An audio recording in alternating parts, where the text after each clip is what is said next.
सुख और दुख का अस्थायी रूप से प्रकट होना और समय आने पर उनका लुप्त हो जाना सर्दी और गर्मी की ऋतुओं के प्रकट होने और लुप्त हो जाने के समान है।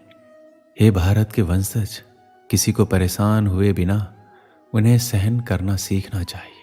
सुख और दुख हर किसी के लिए नियति है। यदि आप आज खुश हैं तो निश्चित रहें कि संकट आएगा, और यदि आप आज खराब स्थिति में हैं तो निश्चित रहें कि कल सूरज उगेगा। ये संसार द्वंद्व का स्थान है और द्वंद्व आते जाते रहेंगे। हमें अर्जुन की तरह सहन करना और अंततः आगे बढ़ना सीखना चाहिए। अविनाशी, अपरिमेय और शाश्वत जीव के भौतिक शरीर का अंत निश्चित है। इसलिए हे भारत के वंशज, युद्ध करो। संघर्ष से कभी पीछे मत हटो। संघर्ष ही आपको आपके लक्ष्य तक लेके जाएगा। कृष्ण कहते हैं कि हमें जो भी समय मिला है हम इस संसार में रहें और संघर्ष करें। हिम्मत मत हारो। हमें अपना सौंपा हुआ कर्तव्य अवश्य निभाना चाहिए। शरीर अस्थायी है और इसके साथ आने वाले दुख और सुख भी अस्थायी है। उनसे बहुत ज़्यादा लगाव ना रखें। आराम के जाल या भ्रम में ना पड़े। इस संसार में कुछ भी स्थायी नहीं है।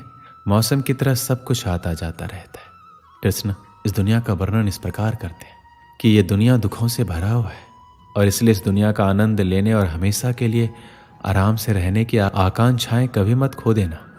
जब हम झूठा सोचते हैं हम कभी नहीं मरेंगे और मेरा नाम, प्रसिद्धि, पैसा, शक्ति आदि ही खुशी के एकमात्र स्रोत हैं जो आपके साथ कभी नहीं जाते। हम शरीर नहीं है, हम एक आत्मा है। इसलिए हमें शारीरिक स्तर को पार करने और आत्मा के साथ संबंध और पहचान खोजने में सक्षम होने की आवश्यकता है। आत्मा को ना कभी किसी हथियार से काटा जा सकता है, ना आग से जलाया जा सकता है, ना पानी से गीला किया जा सकता है, ना हवा से सुखाया जा सकता है। यह व्यक्तिगत आत्मा अटूट और अघुलनशील है, सर्वत्र विद्यमान है, अपरिवर्तनीय है, अचल है और सदैव एक समान है। हमें शाश्वत कल्याण के लिए आत्मा के रूप में हमारी पहचान को जानना इतना महत्वपूर्ण है। महान कुरु मंत्री विदुर ने धृतराष्ट्र को शास्त्रों के उच्च सिद्धांतों में बताया कि परिवार की खातिर किसी बच्चे को छोड़ा जा सकता है, गांव की खातिर एक परिवार को त्यागा जा सकता है, शहर के लिए गांव को छोड़ा जा सकता है, दुनिया की खातिर एक शहर को अस्वीकार किया जा सकता है, और आत्मा के लिए संपूर्ण संसार का त्याग किया जा सकता है। इसलिए कृष्ण कहते हैं कि अन्य महान अध्यात्मवादी और भगवान के भक्त इसकी पुष्टि करते हैं कि हमें आत्मा के बारे में सीखना चाहिए और स्वयं की खोज करनी चाहिए। ये बहुत महत्वपूर्ण है, चूँकि आध्यात्मिक प्राणी के रूप में स्वयं का ज्ञान वह आधार तैयार करता है जिस पर हम आध्यात्मिक रूप से विकास करना जारी रख सकते हैं। आप जानते हैं कि आत्महत्या कोई भी विकल्प नहीं है। ये शरीर तुम्हारा नहीं है, यह आपको एक कारण से दिया गया है, और शरीर के साथ आने वाली हर चीज को सहजता से लिया जाना चाहिए, उसके अनुसार व्यवहार किया जाना चाहिए। जब कृष्ण हमसे दुख और सुख सहन करने के लिए कहते हैं तो वो चाहते हैं कि हम भौतिक वास्तविकता से परे और आत्मा में स्थित हो।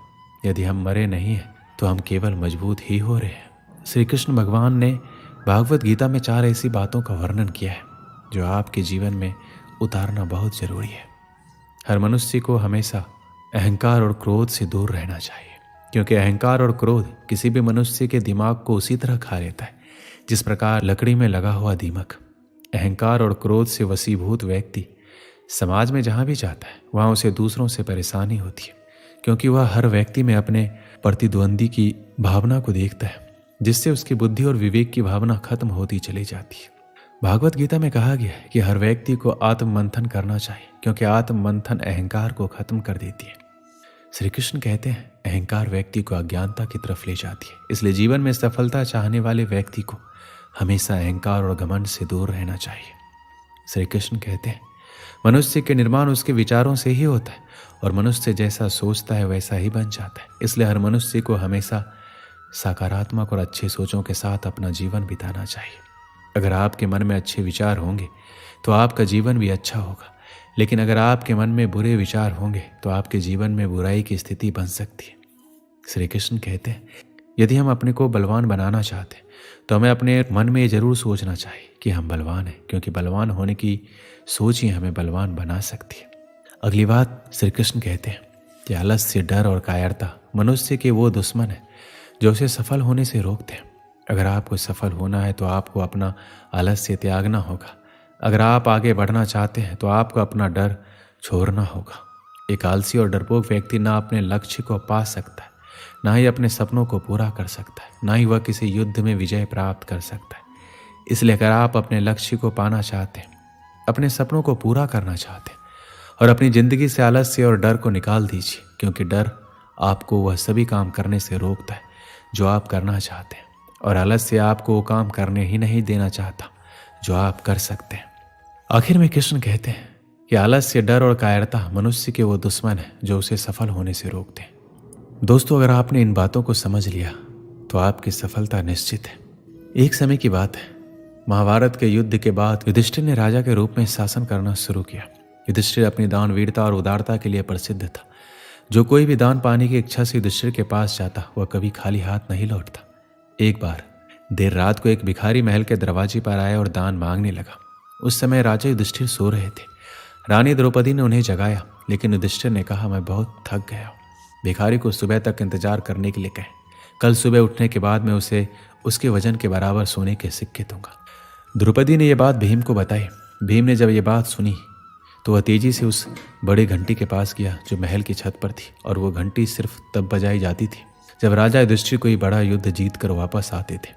भीम बिना रुके उस घंटी को जोर जोर से बजाने लगा। घंटी की आवाज़ सुनकर हर किसी को लगा कि राजा युधिष्ठिर किसी महान युद्ध को जीतकर वापस आए। ये देखने के लिए सभी पांडव और राज्य के लोग वहां एकत्रित हुए। काफी देर तक घंटी बजती रही। अंत में राजा युधिष्ठिर को भी उठना पड़ा। गुस्से में उन्होंने भीम से पूछा, तुम इतनी रात को घंटी क्यों बजा रहे हो? भीम ने विनम्रता पूर्वक उत्तर दिया, ऐसा इसलिए है क्योंकि आज आपने बहुत ही बड़ी जीत हासिल की है। यह सुनकर राजा युधिष्ठिर चौंक गए और पूछा, ये तुम क्या कह रहे हो? भला इतनी रात को मैंने कौन सा युद्ध जीत लिया है?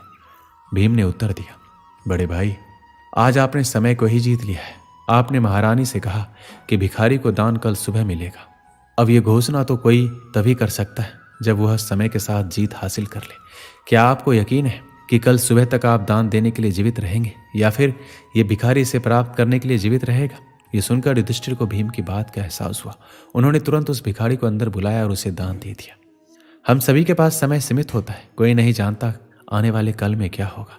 इसलिए जो काम आप आज और अभी कर सकते हैं उसे कभी आने वाले कल के लिए बचा के ना रखें, क्योंकि कल कभी नहीं आता। हमारी जिंदगी हमारे आज से ही चलती है। अगर जिंदगी को बेहतर तरीके से जीना है तो हमेशा आज में जिए।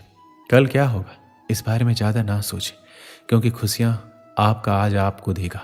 हो सकता है वो खुशियाँ कल आ ही ना पाए। इसलिए कल की टेंशन ना लेकर अपनी लाइफ को एंजॉय करें, क्योंकि ये समय अगर चला गया तो फिर कभी वापस लौट कर नहीं आएगा।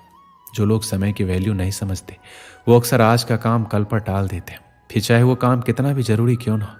ऐसे लोग खुद का समय तो बर्बाद करते हैं और साथ ही वो दूसरों का समय भी बर्बाद करते हैं। कोई भी काम चाहे वो बहुत ज़रूरी हो या ना हो, लेकिन अगर वो काम अगर आप आज कर सकते हैं तो उसे कभी कल पर ना टालें। काम को टालते रहने की आदत कई बार हमारे लिए और साथ दूसरों के लिए भी मुसीबत बन जाती है। समय का सदुपयोग करना हम सभी के लिए बहुत ज़रूरी है। बर्बाद हुआ समय कभी लौट कर वापस नहीं आता। जो काम सही समय पर हो सकता है उसे करने में कभी देरी ना करें। हर किसी के पास सिर्फ 24 घंटे ही हैं। बस ये हम पर डिपेंड करता है कि हम इन 24 घंटों को किस तरह से बिताना है।